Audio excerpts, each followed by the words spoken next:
Alcohol-related liver disease is the leading cause of liver-related morbidity, mortality, and liver transplant in both the United States and Europe.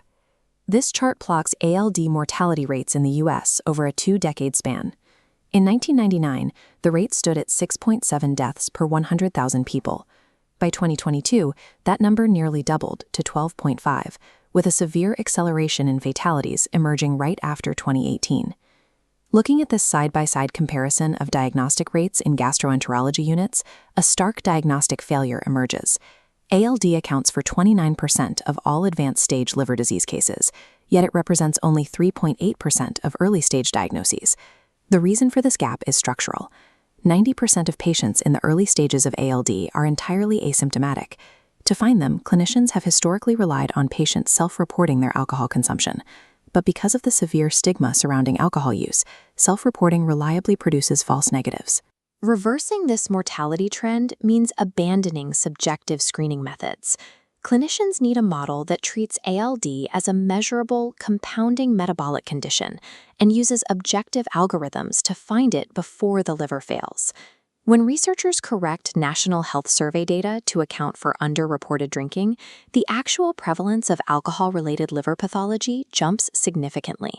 The patient profile is broader than the historical stereotype. This requires adopting modern clinical nomenclature. The most critical addition to the diagnostic lexicon is the subcategory known as MET-ALD.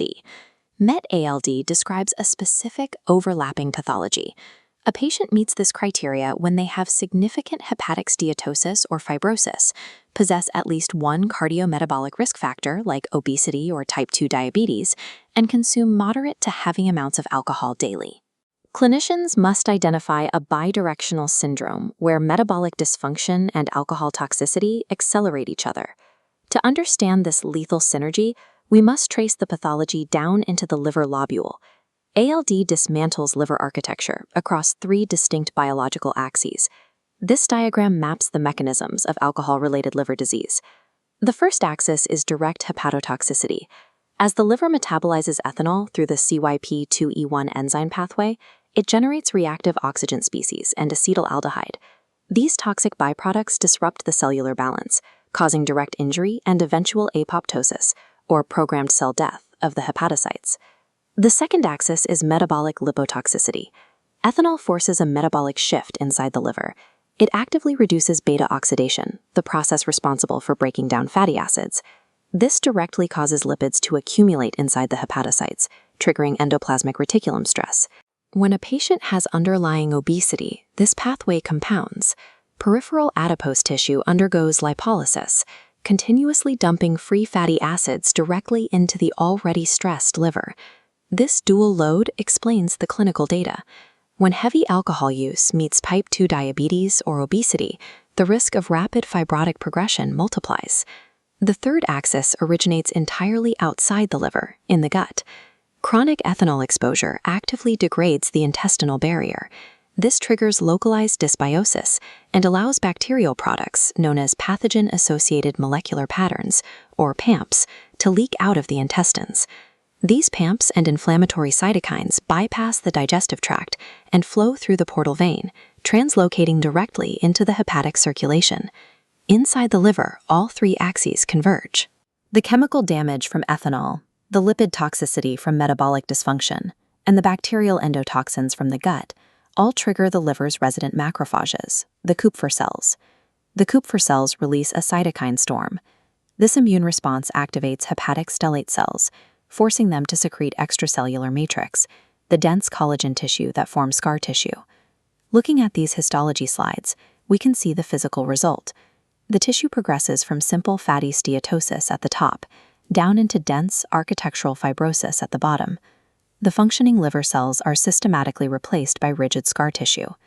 ALD represents a synergetic dismantling of liver architecture by alcohol, ectopic fat, and bacterial endotoxins.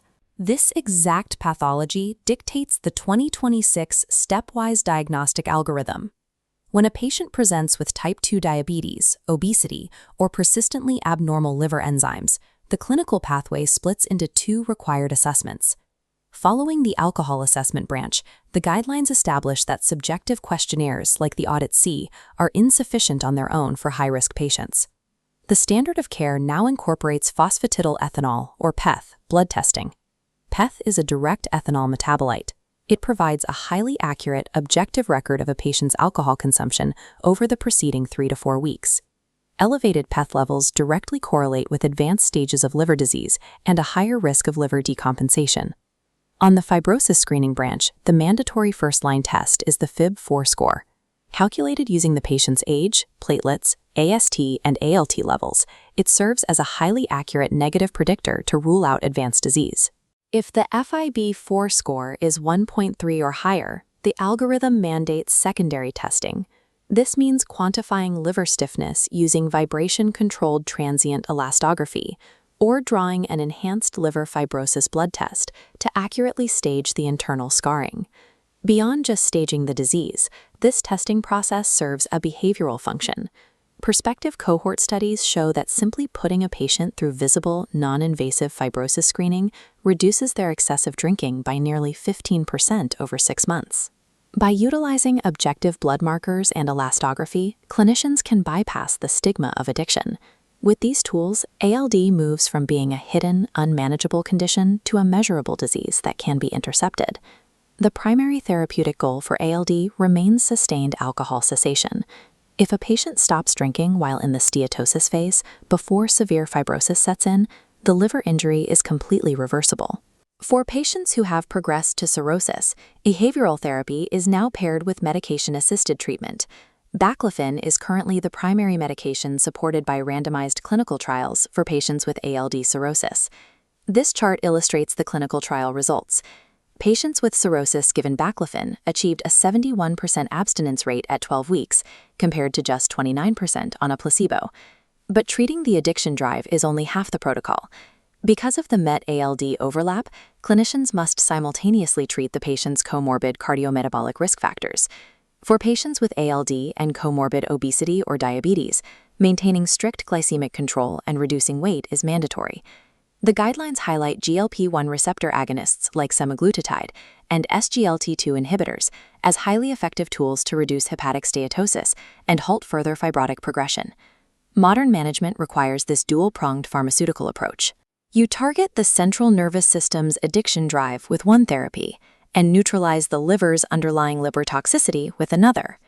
When ALD reaches end-stage decompensated cirrhosis or presents as severe alcohol-associated hepatitis with a MELD score of 10 or higher, the clinical protocol immediately shifts to transplant evaluation.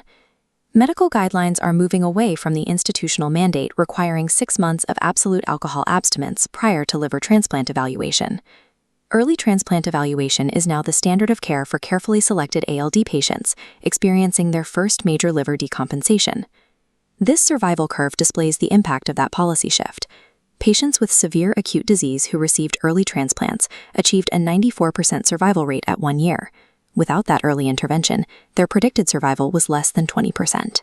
Controlling alcohol-related liver disease relies on a precise clinical triad: quantifying alcohol use objectively with PETH biomarkers, staging liver damage non-invasively with FIB-4 and elastography, and treating both the addiction and the metabolic dysfunction simultaneously.